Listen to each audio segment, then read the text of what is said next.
Hi everybody, welcome back to Everyday Thrifty Living. I'm cassoadiethriftyliving here as always. Hi everybody. And if you're new to the channel, please stick around, hit that subscribe button, click the bell notification every time I upload a video. Thanks so much for clicking in, tuning in, checking us out, joining us. Hope everyone is doing well. And today I'm finally diving into my Amazon Prime first reads for this month. It's a new month, which means we're going to finally see what Amazon has in store for us. All their free books, if you will. So if you did not know this, if you are an Amazon Prime member, if you pay that monthly fee or that huge yearly fee, you get access to one free book every month, or sometimes two. They might give you two. So it's usually one free pick, and these books are going to be coming out the following month. So these books that I will be discussing with you guys today will be coming out on October 1st. So we have 9 to choose from. 9? Yeah, we have 9 books this month with one pick. So let's get right into it. And hopefully I won't bore Odie to death, because she's never here for these videos. A little too late. So the first book is called Woke Up Like This by Amy Leah. And so here we go. 273 pages. Planning the perfect prom is one last to do on ultra-organized Charlotte Wu's high school bucket list. So far so good, if not for a decorating accident that sends Charlotte crash landing off a ladder face first into her obnoxiously ripped arch nemesis JT Renner. Worse, when Charlotte wakes up, she finds herself in an unfamiliar bed at age 30 with her bearded fiance Renner by her side. So this is a 13 going on to 30 type thing.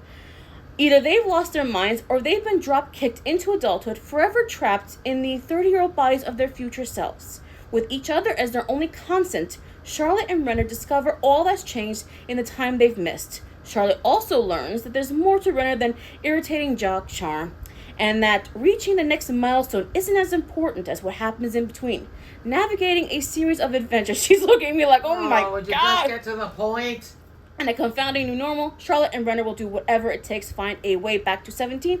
But when and if they do, what then? So this is your contemporary fiction romance. Not gonna pick this book, I gotta tell you.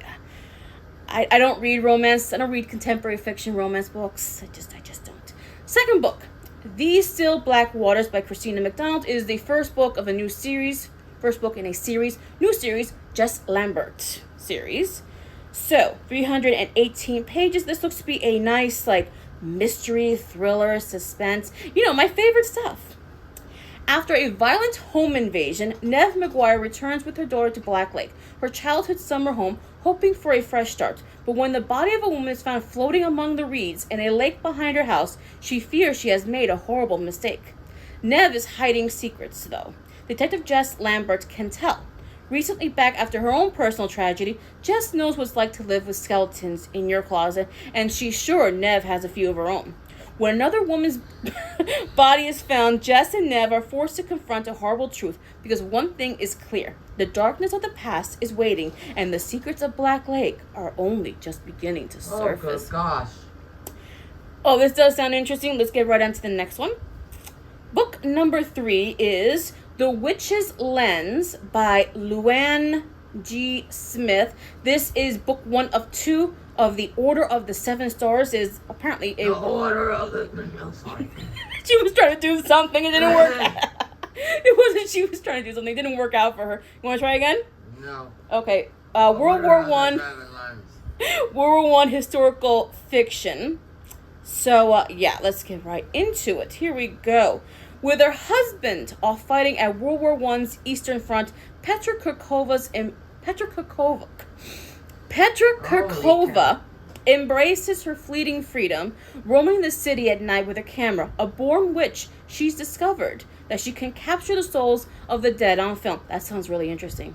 Her supernatural skills don't go unnoticed by the enigmatic Yosef Svoboda. He's recruiting a team of sorcerers to infiltrate the front lines, where the bloodshed of combat has resurrected foul creatures. Petra's unique abilities will be needed against the most dangerous enemies of all, those ever present, undead and unseen. Deep in the cursed Carpathian Mountains, the ragtag team meets with an emissary of an ancient organization founded to maintain balance between worlds. Feels familiar. Sounds familiar. Sounds like a movie. Was it the League of Extraordinary Gentlemen? I have no idea. Sounds something like that. Photographing the escalating horrors is beyond anything Petra imagined. So are the secrets among her fellow witches. But Petra can't turn back, not before she discovers her husband's fate and the myriad ways her magic is manifesting. To defeat an occult foe, Petra must release the power she has been concealing for so long, or risk damning a war-torn world to ashes. It does sound interesting. I never read books like that. Well, once in a while I might, so. Next book is called Penelope in Retrograde by Brooke Abrams. This looks to be another contemporary women's fiction, maybe a little bit of romance along the way. 247 pages. Definitely romance, definitely. Romance writer Penelope Banks can write the perfect love story.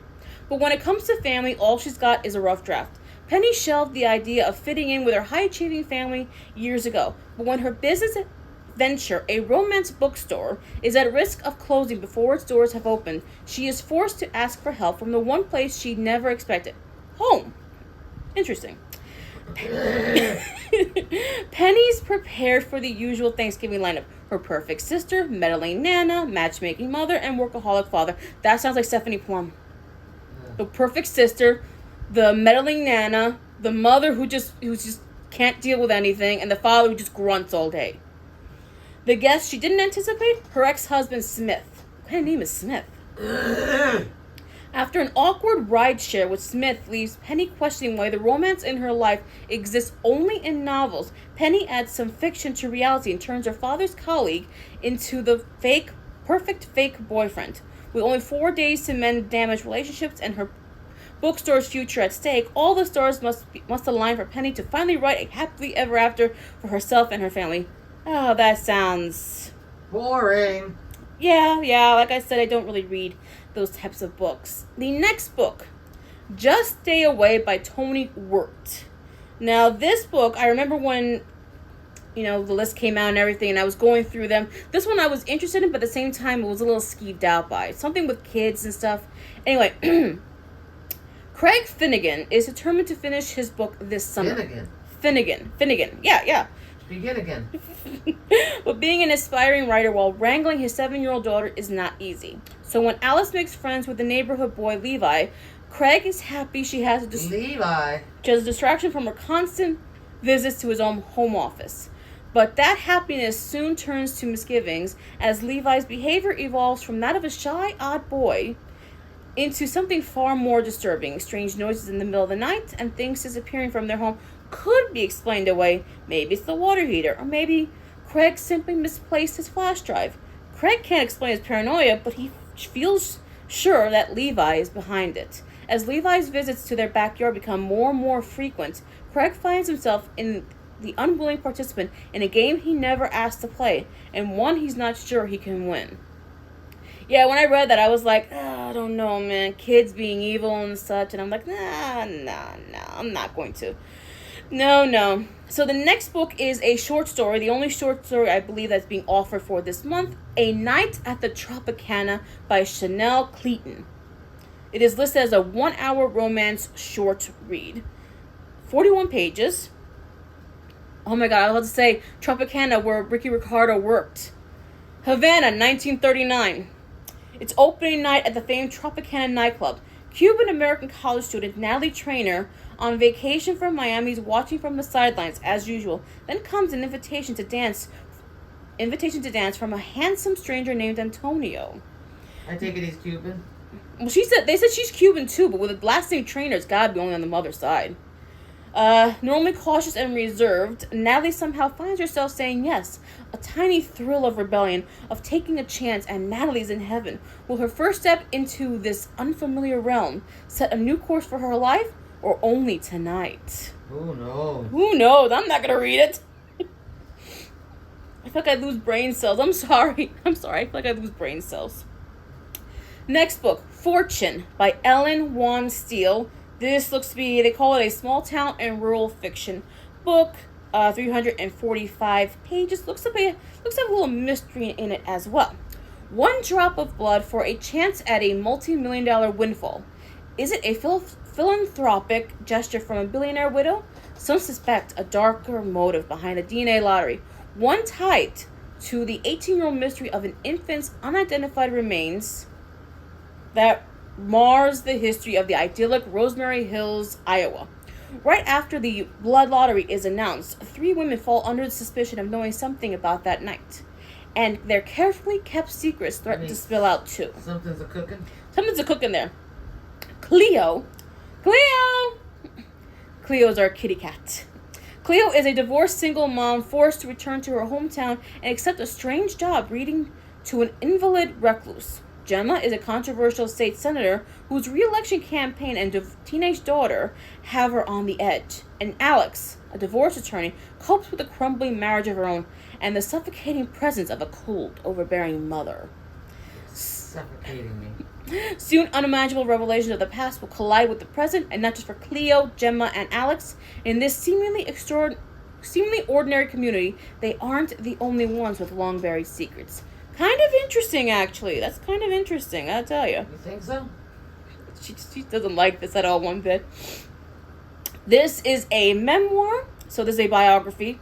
The Heartbreak Years, a memoir by Minda Honey. Minda Honey. 218 pages, is an intimate memoir. In the car she'd had since high school, with the boyfriend she had just as long... What the heck? In the car she'd had since high school, with the boyfriend... You can't read the narrative. How are you going to read the book?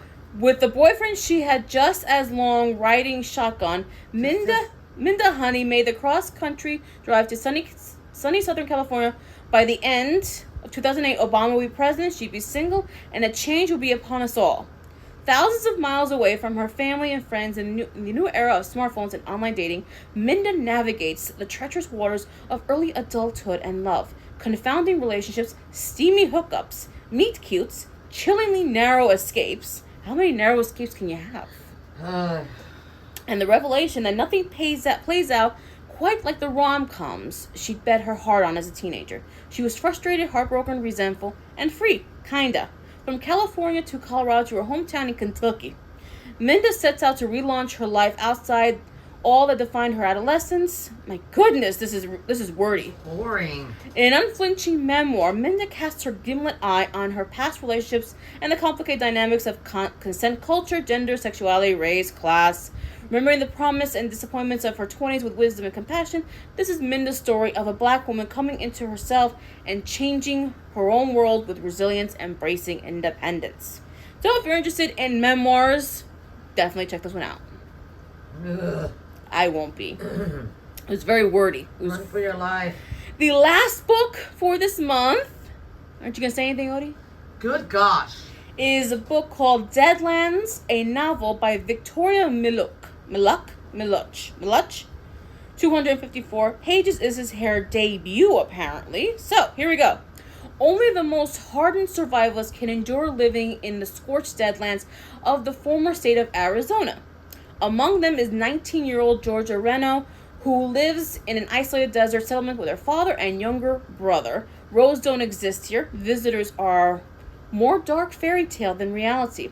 But when 2 mysterious strangers arrive on their land, Georgia begins to question her sheltered existence. Soon her tentative curiosity blooms into a fledgling desire to leave the settlement, even if it means venturing into a world her father has only ever warned against. As their tenuous situation deteriorates, Georgia uncovers secrets about the visitors that could threaten her family's fragile existence in the desert, but to leave the newcomers at the hand of her father could put everyone's lives at risk and force Georgia into an impossible decision. Always sounds like that. Always sounds typical. Welcome to the Deadlands, where survival is never guaranteed and loyalty is put to the ultimate test. So that is it. Those are the 9 books for this month. I could already tell you which books I won't be picking. I definitely will not be picking Woke Up Like This, Penelope in Retrograde, Just Stay Away, The A Night at the Tropicana, Fortune, The Heartbreak Years, and Deadlands. I think this month I'll be going a little different. I will be picking The Witch's Lens by Luann G. Smith. Oh, wow. I never pick historical fiction with a little supernatural twist into it. I always pick like your standard police procedural mystery thriller. I'm going to pick this one this month. So, Thank you so much for watching. If you stayed tuned all throughout, thank you so much for that. You're still awake? You're still awake. Thank you, thank you, thank you. So like I said, I will be reading that book, and hopefully I'll be able to review it for you guys this month. And yeah, so thank you so much for watching, and I hope that Odie and I will see you in the next video. Bye, everybody. Bye.